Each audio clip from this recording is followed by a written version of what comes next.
เมื่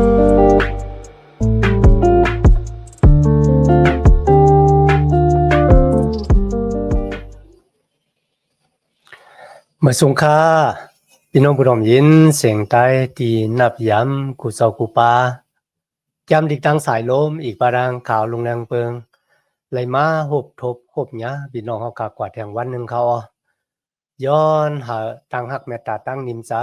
ตั้งโจมเสือมนเปียวตีลูกตีเถาลาพระเป็นเจ้าขามาแต่อยู่ในหูเจ้าเฮากากว่าหังผาหังมันสิกรรมค่ะมีความถามปอปอกเป็นมาที่ซับแสงกันดังลองนาหอนาเฮือนกันนะวางป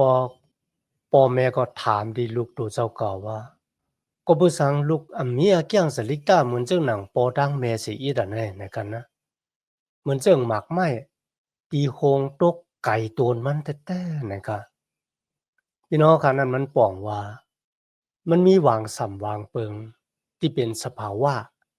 ณจุดอาสาของโกนเฮาค่ะที่มีทางแปลกเปิงกันจะเฉพาะที่แปลกเปิงกันหรือฉะนั้นก็ค่ะมันเหมือนซึ่งเป็นน้ำที่อยู่ที่สูงเสไหลลงมาที่แต้มนั่นน่ะมันง่ายก็เพราะว่ามันเป็นสภาวะมันกันนะเพราะว่าที่เฮาน้ำที่อยู่ที่แต้มนั่นน่ะไหลขึ้นกว่าเนื้อร้อยบ่น่ะอันนั้นได้หยาบจะหรือเสณปุ่มกันนานไว้กันนะที่มีนรองในนะก็เป็นสังสภาวะของโกนเฮาค่ะซ้ำเป็นซึ่งหนังในคาลาว่าน่ะซึ่งณสมาจามดีของพระเป็นเจ้ามีไว้กันนะโกนกูก็สืบสายเลือดของโกนเงากำพาที่มีสภาวะภายแต้มหมอเฮ็ดลองเมิกลองเลืองนำเลยเสต่างหลีไหนนั่นน่ะมันหมานแม่นสื่อสารแท้ๆเขาคุณโอคำต่อทุกคิดตาค่ะจะว่าเป็นคนอยากคนผ่านแล้วก็คนที่มีปัญญากันนานกว่าที่มีใจเมือกใจเรื่องค่ะนะลองตั้งในใจเฉพาะภายแต้มนั่นน่ะมันแต่อยู่ในหัวใจของคนเฮาค่ะคุณโอคำต่อทุกคิดตาเขากลับมาด้วยในสมัยแก้มลีก2คุณโอคำคาน16กว่าซ้อมกันในวันเหมือนนั้นครับมีคาน17ปาเขาเฮาขัดที่ด้วยคาน16ก่อนตั้งค่ะแต่จะเอาข้อที่1ต่อบ่ถึงข้อที่9ในกันนะแต่เป็นรองของเจ้ามุญญาคุณโอคำอาคัดครับวายเสคุณโอคำโยธรรมที่เป็นปอของเจ้ามุญญาคุณโอคำอาคัดไหลลู่หายตายกว่าที่ไหนกันนะคุณโอคำอาคัดเนี่ยมีอักยังสลิกตาตั้งเฮ็ดตั้งสร้างที่แปลกเปิงกันดังปอของมันโยธรรมเป็นก็ที่อาศักลิบอยู่ปนดาพระเป็นเจ้า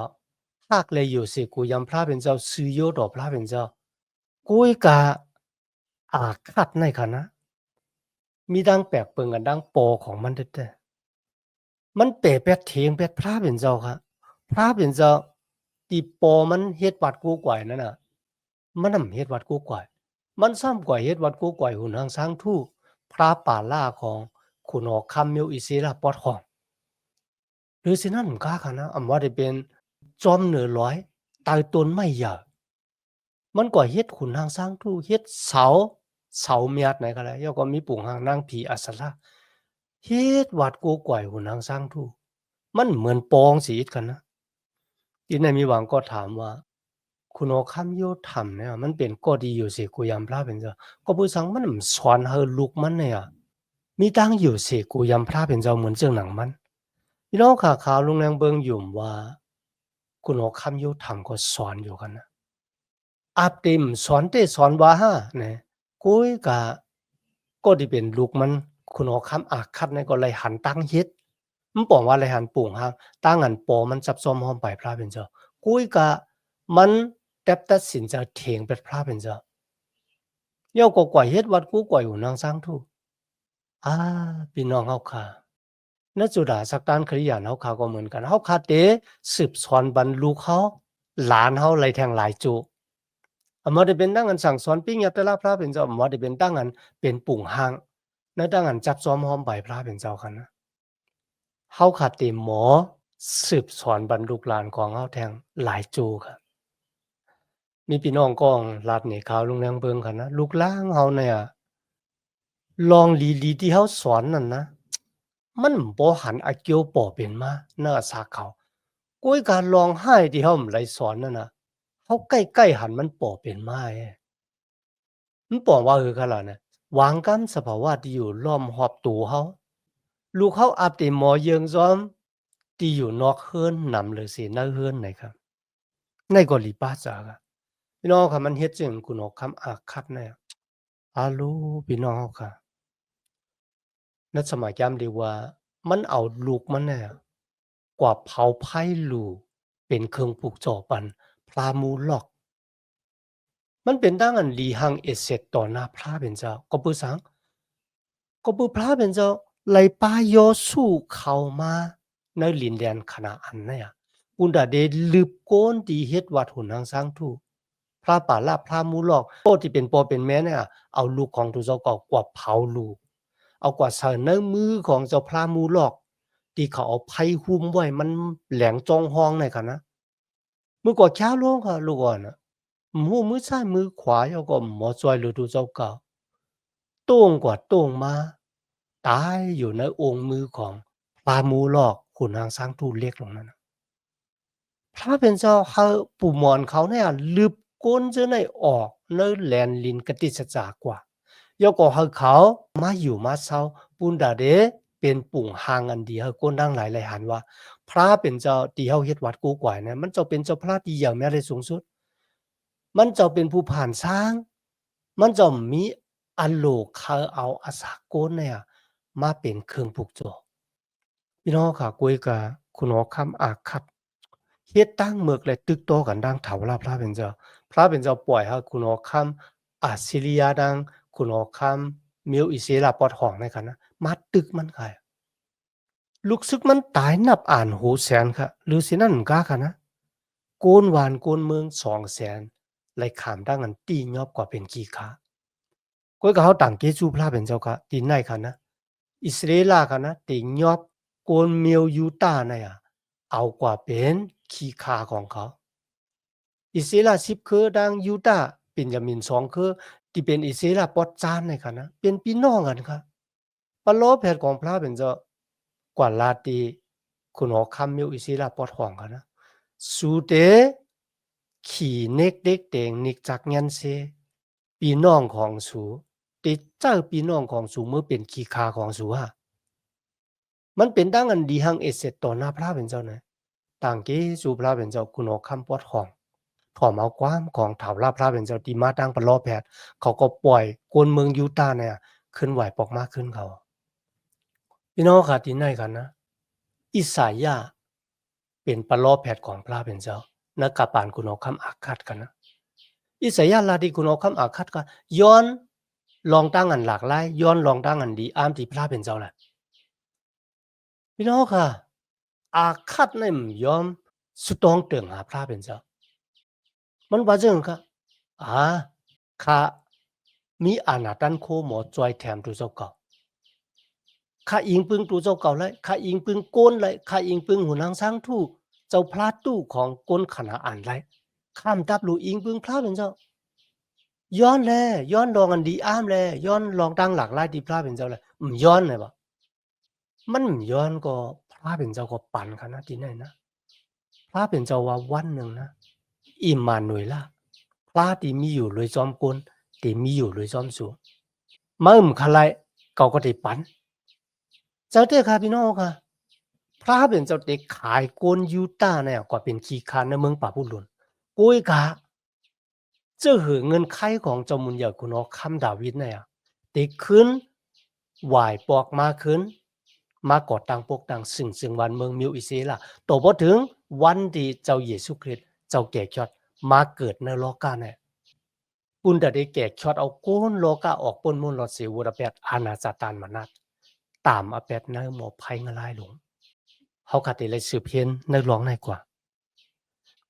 พี่น้องค่ะอิเซลาตัง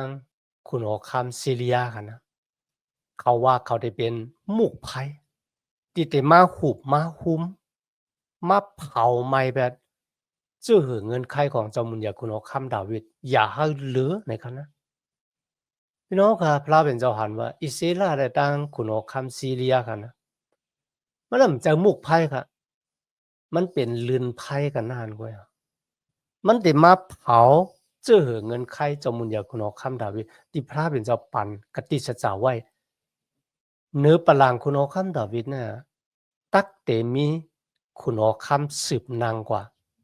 สืบตามมีวันสุดวันเสียงกันวางมันจากเตะค่ะที่นี่ค่ะคุณอคำอาคัดเนี่ยมันเถียงแบบพระเป็นเจ้ามันไหลอิงปึงอากูพระเป็นเจ้านะมันเฮ็ดจึงขนาดเนี่ยมันส่งลีกว่าจูคุณอคำป้าหนึ่งกันนะมีชื่อว่าติกรัตปิเลสาในเป็นคุณอคำของคนอัสซีเรียค่ะนะมันเอาเงินเอาคำกามีนักย่องปีกหมันพระเป็นเจ้ายกเอาเนื้อหางเนื้อหอมันเนี่ยส่งปันติกรัตปิเลสาย้อนมาจอยข้าเองข้าเป็นลูกของเจ้าเฮาอ่ะฮัลโหลมันกว่าอิงปึงโกนต่างพระเป็นเจ้าเมื่อคุณเอาคำติกรัตปิเลสาไหลเงินไหลคำยกกันนะมันก็มาตึกคุณเอาคำเมืองซีเรียยกเอาแหมคุณเอาคำเมืองซีเรียตายครับอิเซลาก็ขึ้นหนหลังขึ้นไหวปอกมือขึ้นดีอิเซลาปอดห่วงวายเสนั่นค่ะคุณเอาคำอาจคัดค่ะนะมันกว่าโคบกว่าทบกันดังตีกรัดปิเลสาตีเวียงดัมมัสกัดตีเมืองซีเรียก็บัวคุณเอาคำเมืองซีเรียเลยอีกบาดังเมืองซีเรียเนี่ยมันเป็นคุณเอาคำตีกรัดปิเลสาเนี่ยมาอุบเปิงเนี่ยมันบอกว่าสิ่งวันเมืองซีเรียไม่เยอะค่ะตกโจมเนี่ยในขานดังนั้นคุณเอาคำอาซีเรียอุบเปิงเนี่ยอิสราเอลดังยูดาห์ก้อยกับคุณอคำและเมืองอิสราเอลไรตกอยู่ภายใต้ตั้งอุปเปิงของคุณอคำเมียวอัสเซเลียค่ะที่นั่นคุณอคำเมืองยูดาห์ซ้ำเฮ็ดมิกษายาซ้อมคุณอคำเมืองอัสเซเลียวันนั้นค่ะมือมันกว่าแผ่วถึงดีเวียงดัมมัสกัดของเมืองซีเรียกว่าทบคุณอคำที่กัดปิเลสามันกว่าหันเข่งปลูกจอของเมืองซีเรียค่ะนะเจอโกนเนี่ยมันตกแต่มตั้งวนของโกนเนี่ยมันหลีกูค่ะนะมันกว่าหันเข่งปลูกจอตีโกนมิวซีเรียปลูกจอขุนหางสร้างทู่ของโกนซีเรียค่ะนะเข่งปลูกจอในหางดีนะวะมันก็ช่วยปลูกมันแหหรือไรเฮ็ดจึงหือไหนคะนะยอก็ส่งมาบันปลอเฮกตีเวียงยูตาเขาเมื่อเฮ็ดเข่งปลูกจอซึ่งไหนรู้บ่เข่งปลูกจอเจ้าพระของกวนมิวซิเลียเนี่ยมันห่างดีน่ะก็เดี๋ยวมือเต็มมือตั้มไว้ในจ้องปีกหมานของพระเป็นเจ้าปลอเฮกของกวนยูตาก็เฮ็ดจอมหนังดีคุณอคำอาคัดส่งมาปันแต่กันนะพี่น้องค่ะคุณอคำอาคัดในมันว่นจึงค่ะล่ะมันว่นว่าเจ้าพระเมืองซิริยาเนี่ยมันขึ้นหักหลังกวนมิวซิเลียครับมันบอกว่ามันจ้อยเจ้าพระเมืองซีเรียเนี่ยมันจอยคุณอคำเมืองยูตาห์พี่น้องครับมันจะที่มันมีตั้งเป็นเนี่ยคุณอคำเมืองซีเรียเนี่ยก็แปลว่าคุณอคำที่กลัดปิเลสาเนี่ยมาจอยแถมมันยก็มาแหมแบบคุณอคำเมืองซีเรียกำเนี่ยมันต้องเคยเฮ็ดว่าเจ้าพระของเมืองซีเรียปะมันเคยเฮ็ดว่าเจ้าพระของเมืองซีเรียปะรวยตั้งที่เจ้าพระเมืองซีเรียเนี่ยมันก็ตกซุมมันซุมขุนหอคำที่กัดปีเลสาของคนเมียวอัสเซเลียพี่น้องค่ะลีอามนะรวยตั้งที่เขามีเจ้าพระผู้เยี่ยมแม่และสูงสุดเนี่ยเขาถามว่าเจ้าพระของเขาเนี่ยเฮ็ดไรหวางเมียวหวางเมียวพระเป็นเจ้าเฮ็ดอะไรเนี่ยกุ้ยกันในสมัยจำดิกมีไว้ว่าพระเป็นเจ้าผู้เยี่ยมแม่และสูงสุดพระเป็นเจ้าของโกนเมียวอิเซลาเป็นผู้ผ่านสร้างเครื่องเปิงกามีดังเสียงนั่งลงครับจะแก้วหลักกำพาโลกมนุษย์สัตว์เครื่องเปิงกามีและมันจะอุปเปิงรวยอาณาตันโคของมันจะสู่เหลียวป้าเหลียวกันน่ายไว้ค่ะนะที่เป็นกว่าอยู่ในวันมื้อนี้มันจะเป็นเจ้าเก่ชอดมันจะเป็นผู้จีอย่างตะลาโกนกามีดังเสียงนั่งหลงนะกำพาโลกในวันเดินสุดมีพระต่างป้าค่ะกุ้ยกาดีในคุณอคำอาคัดป้าเนี่ยมันยุกตัวเจ้าเก่ามันถางว่ามันเนี่ยใหญ่หรือเสียพระเป็นเจ้ามันถางเรียกรูลายพระเป็นเจ้าพี่น้องขาดด้วยค่ะนะมือมันขึ้นไหวปอกมาขึ้นค่ะนะมันเอาเข่งปลูกจอเจ้าพระเมืองซิริยาดีปลอเหกเฮ็ดไว้เนี่ยกว่าชาติต่างตีเข่งปลูกจอของพระเป็นเจ้าตีอยู่ในจ้องปีกหมานของพระเป็นเจ้า คำว่าที่เป็นอ่างล่างที่ต่างอยู่เหนือวูนั่นก็มันก็เอาลงมาปุ่งห้างตะหมันกลางเฮาพระเป็นเจ้ามันก็เอาลงมาพี่น้องคันในมันเป็นตั้งอันอัมโยเซเลมัดย่องบิกหมานของพระเป็นเจ้าอัมโยเซเลมัดพระเป็นเจ้าผู้ใหญ่แม้แต่สูงสุดที่เป็นพระเจ็ดพระมันเฮ็ดให้ย่องบิกหมานของพระเป็นเจ้าตั้งห่างหลีย่องบิกหมานนั่นน่ะเลยตกซุ่มกว่ามันค่ายหลายเมียวค่ะว่าที่เป็นจลอบว่าที่เป็นตั้งเข้ามาเนี่ยก็เปิดสังมันค่ายขนาดนี้มันถอกลุยนาของคุณโอคัมตีกลัดปิเลซาพี่น้องค่ะมันอาหนาโกนหนาเสอาหนาพระเป็นเจ้าย่องปีกหมันของพระเป็นเจ้ามันก็ปูดเข่งปลูกจอกก็ปูดผู้ที่ปลูกจอกก็ปูดค่ะนะมันต่างตัวเก่าค่ะนะเขาเป็นปลอเฮกมีอขว้างกว่าลูกเครื่องปลูกจอกหรือเสนั่นก็ค่ะนะมันออกพระต่างมิ้วเนี่ยเข้ามาในย่องปีกหมันของพระเป็นเจ้าฮัลโหลพี่น้องค่ะคุณออกคำป้าในค่ะนะมันเมือกได้เมือกว่ามันตำใจวางใจในตัวเจ้าเก่าและวางใจในกวนอ่ำใจพระเป็นเจ้าค่ะนะฮัลโหลพี่น้องเขาค่ะในวันเหมือนในค่ะนะเขาขาหลุดเลยไว้สติค่ะนะอย่าไปตั้มใจวางใจในตัวเจ้าเก่าวางใจตั้มใจในกวนหนาเลยสิพระเป็นเจ้าพระเป็นเจ้าเป็นพระเป็นเจ้าผู้ใหญ่แม้และสูงสุดเขาขาหลุดเงื่องเวอจังจริกตาเหมือนเจ้าหน้าจมุนอย่าคุณหอคำป้าให้ค่ะคำนี้เขาขาสืบด้วยสองคุณหอคำคาน17ค่ะอันนั้นซ้ำเป็นตีสุดตีก่อยของสิ่งจึงวันเมืองปอดหอมอิสราเอล10คือค่ะนะพระเป็นเจ้าเด็กปล่อยแปดเขาพระเป็นเจ้าเด็กขายเขาตกเป็นขี้ขาของคุณหอคำเมืองอัสซีเรียก็เป็นสังฆาพวกนั้นจึงก็เป็นว่านักกาปานเนี่ยอิสราเอลปอดหอมในกันนะมีคุณหอคำก็หนึ่งมีชื่อว่าโฮเซอันนี้เป็นคุณหอคำป้าลื่นสุดของคนมิวอิสราเอลปอดหอมกันนะไว้เสคุณหอคำอัสซีเรียมาตึกเปเมืองซีเรียค่ะเนาะเย้าก็อุปเมืองอิสราเอลปะก้อยกำไปเลยแฮมคุณหอคำมิวอิสราเอลตายค่ะนะเขามันสว่างขอนกูปีก้อยกันในปีที่เก่าของคุณหอคำโฮเซในกันนะมันกว่าอิงปึงอาโกคุณหอคำเมืองอียิปต์ค่ะมันสว่างขอนค่ะนะมันสว่างขอนบันคุณหอคำอัสซีเรียดีไหนค่ะพระเป็นเจ้าว่าตั้งเฮ็ดของมันเนี่ยเป็นตั้งเลี้ยงเอเซตจึงขนาดเนี่ยมันนำอิงปึงอากูพระเป็นเจ้าไหวนามาจูพระเป็นเจ้ากุ้ยกับไหวหน้ากว่าจูโกนเดี๋ยวก็มันเฮ็ดวัดขุนทางสร้างทูค่ะนะอีกป้าดังโกนหวานโกนเมืองมิวอิสรากามีเนี่ยป้ากันเฮ็ดวัดขุนทางสร้างทูตีในเฮือนของตัวเจ้าก็ตายต้นไม้ใหญ่ต้นไม้หลวงเหนือร้อยกว่าปลูกโจหุ่นหางสร้างทูหรือสินั่นก็เรือนราวกลางวันที่พระเป็นเจ้าผ่านสร้างเฮ็ดเป็นมาเนี่ยมันกว่าเฮ็ดวัดกูกว่าแท้โลพี่น้องก็คุณโหข้ามอีกป้าดังโกนหวานโกนเมืองไล่เปะแปดเถียงแปดพระเป็นเจ้าก็เปิดสังพระเป็นเจ้าสัมปันอักขว้างให้กวนมิวอิสราเอลเนี่ยตกกว่าเป็นจีคาของกวนมิวอัสซีเรียคาราบอนในจึงสองคุณหอคำคัน17ข้อ13ค่ะก็เปิดคำถอมเอาความพระเป็นเจ้าก็เปิดคำถอมเอาความพระเป็นเจ้าพระเป็นเจ้าปันสติเขาค่ะนะให้ขึ้นไหวนามาจูเฮากองหลังไปตั้งเมือกตั้งเรื่องของสูแล้วก็มาลุมลากำจ้างจอมหนังปิ้งหยับของเฮาหมายมีของเฮา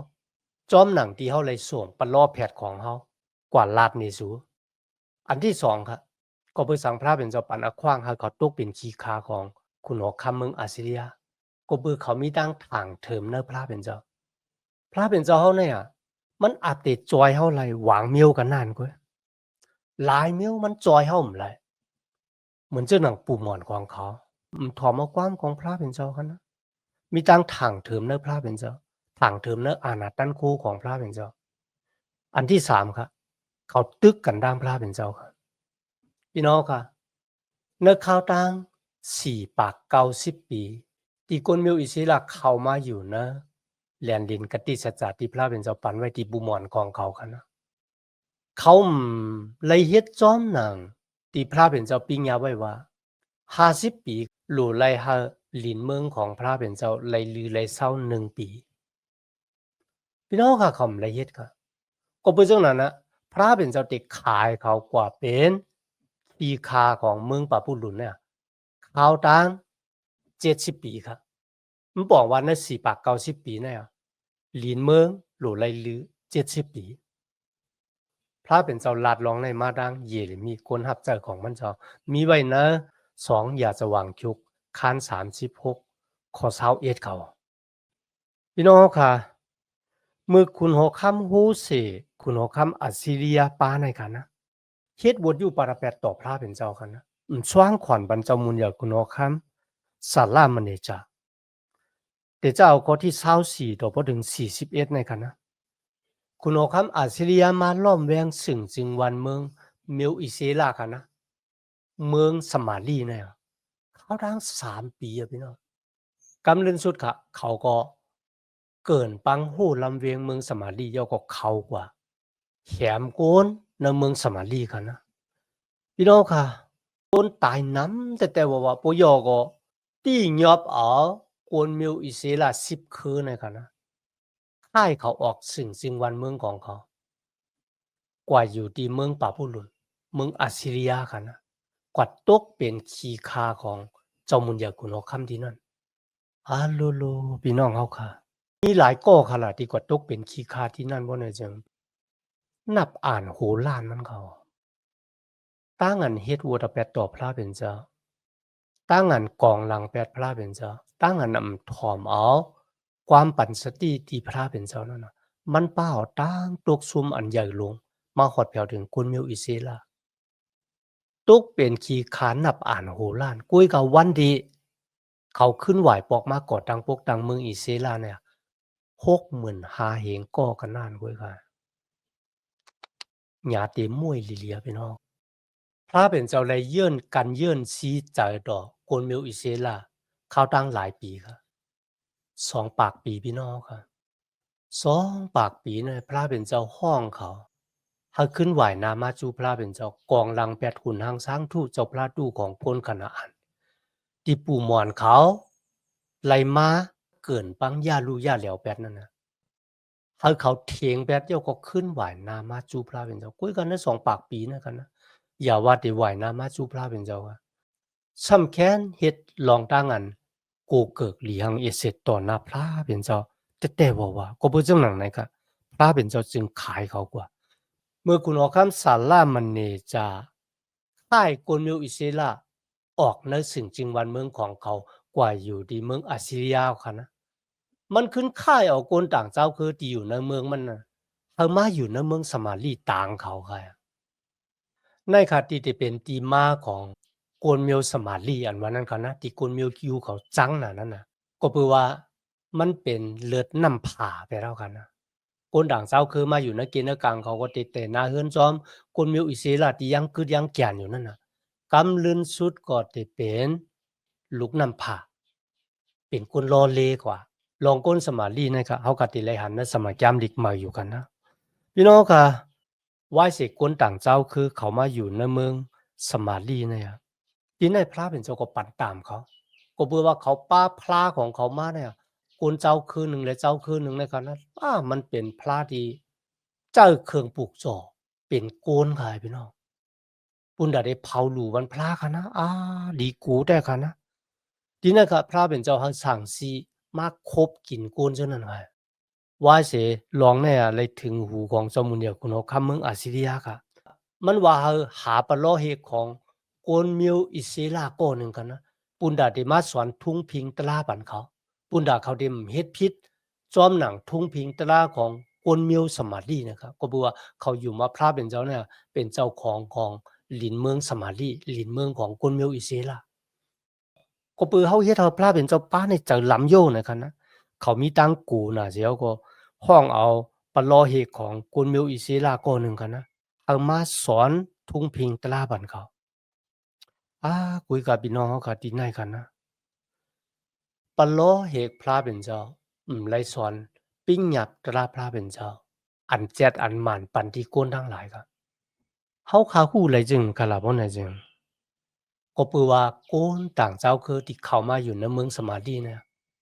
เขาเฮ็ดวัดพระ2มิวค่ะพระปู่หม่อนของเขาพระที่เขาป้าที่ลูกที่เมืองของเขามาเขาก็ยังตึกเฮ็ดวัดกูกว่าอยู่แล้วก็พระเป็นเจ้าของกวนมิวอิศิลาเขาก็เฮ็ดวัดกูกว่าอยู่นั่นมันป้องว่าปะโลเฮ็ดพระเป็นเจ้าแล้วเอาตาวนปุนพรสอนสมาจามดีของพระเป็นเจ้าที่เป็นรองหมันแม่นศีรษะจอมหนังที่พระเป็นเจ้ามีมิ่งไว้ที่เขาว่าเฮาฮักพระเป็นเจ้า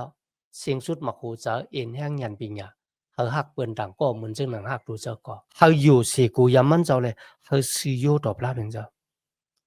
เขาเลยสอนรองของพระเป็นเจ้าที่เป็นพระเป็นเจ้าที่เปิดทิ้งกติสัจจะของมันเจ้าเปิดทิ้งกติสัจจะที่ปันไว้ที่ปู่หมอนอับราฮัมกันนะหรือฉะนั้นมันก็กันนะตั้งอันพระเป็นเจ้าเจ้าปล่อยธรรมมาปุณดาได้ฟังสติปันสติเขาปัสกาปล่อยอันกินข้าวมาปล่อยอยู่ซุ่มเถียงซึ่งในคันนะลองดังซึ่งในคันนะปุณดาได้ให้เขาไล่ฮู้จักตัวเจ้าเก่าให้คนมีวิเศษลากันนะว่าเขาลูกดีแล้วมาก็เบอสั่งเขามาอยู่ในเมืองไหน